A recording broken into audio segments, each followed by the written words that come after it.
Morning, everybody. It's 9 o'clock. 9 o'clock is with me, Father Warner. We are in Tuesday of the 25th week in Ordinary Time, and we are looking at Proverbs chapter 21, verse 1 to 6 and 10 to 13. Yesterday we did Proverbs, today we'll do Proverbs. Tomorrow is the feast of Saint Matthew the Apostle, and then we'll continue, not with the book of Proverbs, but we'll continue with wisdom literature. Now, I'm going to read verses 1 to 6 and 10 to 13, which is the text of today. The king's heart is a stream of water in the hand of the Lord. He turns it wherever he wills. All deeds are right in the sight of the doer, but the Lord weighs the heart. To do righteousness and justice is more acceptable to the Lord than sacrifice. Haughty eyes and a proud heart, the lamp of the wicked, are sin.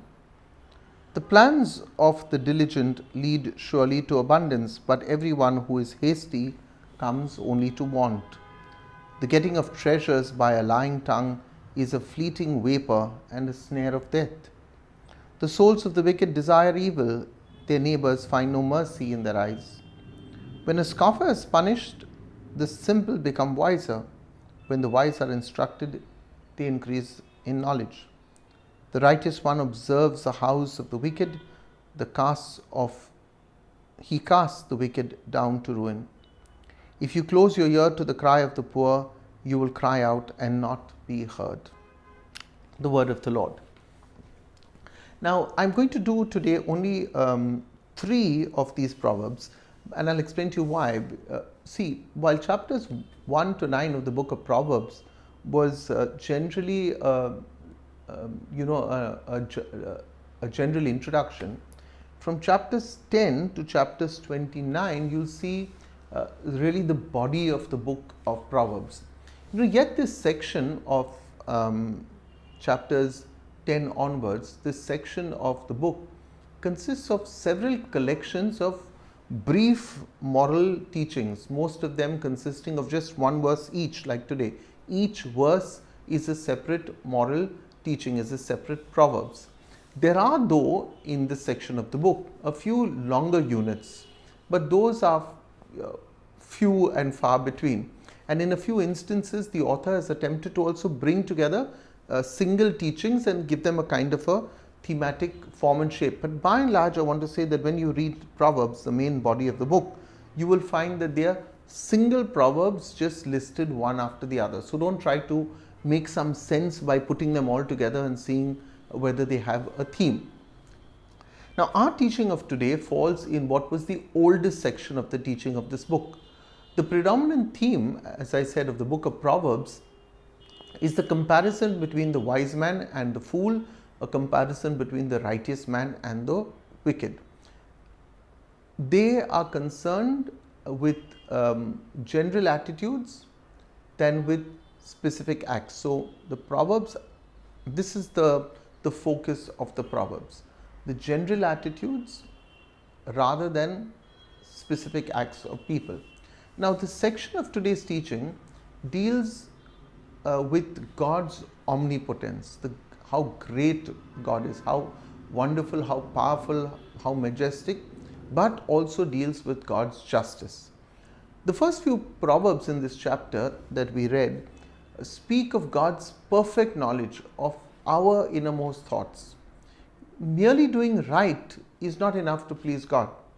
He knows whether we act in arrogance or whether we act in humility, and whether pious actions very often are really motivated by worship, or are these pious actions motivated by a sense of selfishness. So don't think that God doesn't understand or see or read the heart.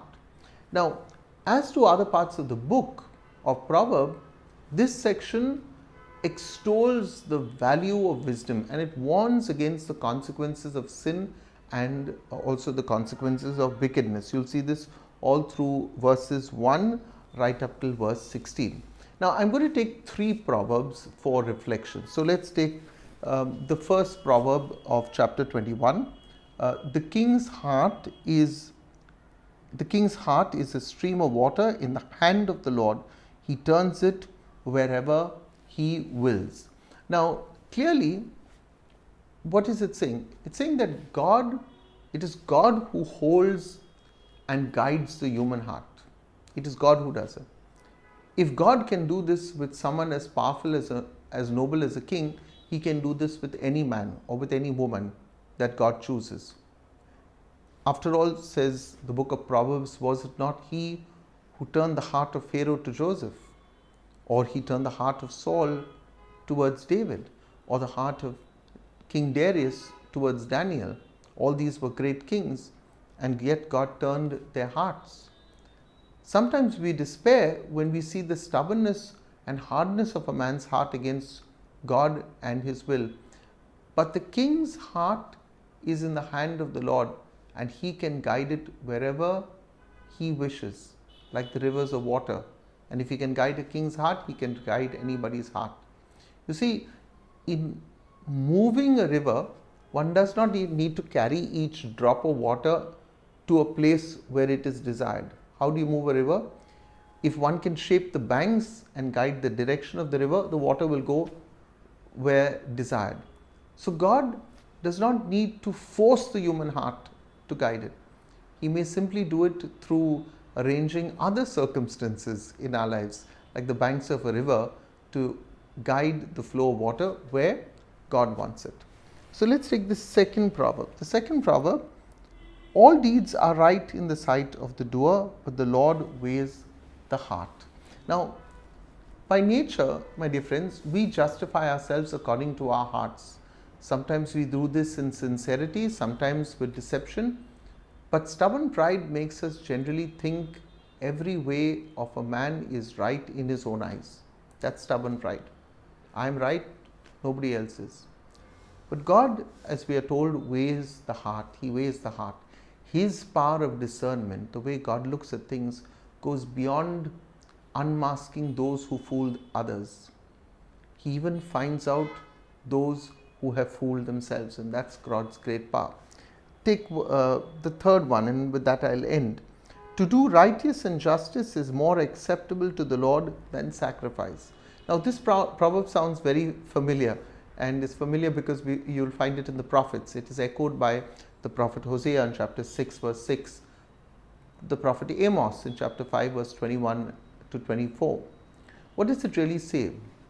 God prefers ethical conduct to mere ritual exercises. He prefers ethical conduct, how we live our lives, rather than just coming to church and pretending to be good. Our deeds must be good first before we come to the Lord. He prefers a good person rather than he prefers sacrifice on the altar. The way we treat people, what might be called our horizontal relationship, that is important to God. This was the truth missed, if you remember in the parable of the Good Samaritan, this was the truth that was missed by the priest and the Levite when Jesus told that parable of the Good Samaritan. So I've taken just 3 of these proverbs, and you can take, as I said yesterday, a proverb a day keeps Satan away or keeps sin away. There are 31 lovely proverbs, one for each day of the month, and you can spend every day just reading one chapter at a time and covering up all the proverbs and reflecting on it. I think a good exercise would be take one chapter of the book of Proverbs every day, and take one psalm every day. And in this way, you go through the book of Proverbs and you go through the book of Psalms and meditate upon them, read them. I often, as I've shown you, I keep highlighting. Yeah, everything I like, I study, I keep highlighting, so that I know I've also covered that section. Somebody also asked me, Father, if you use highlighters, they go through the paper. I've discovered the joy of gel pens. I wish I could show you one. I'm looking at my desk right now. So you get now gel pens, which are very, very good, and they don't smudge the paper at all. So you can, I don't know whether Wilson can run across and find me one so I can actually show you. It should be out on my table. Can we get one? You might see what Wilson looks like also. Okay, he's getting me one. Okay, there you go. I've got these Faber-Castell, they're called Text Liner Super Gel, yeah, and I've started using them very effectively. So they're nice little gel pens. There you go. Yeah. Now I'm not advertising for Faber-Castell, but just this is how I now have started highlighting text in my Bible.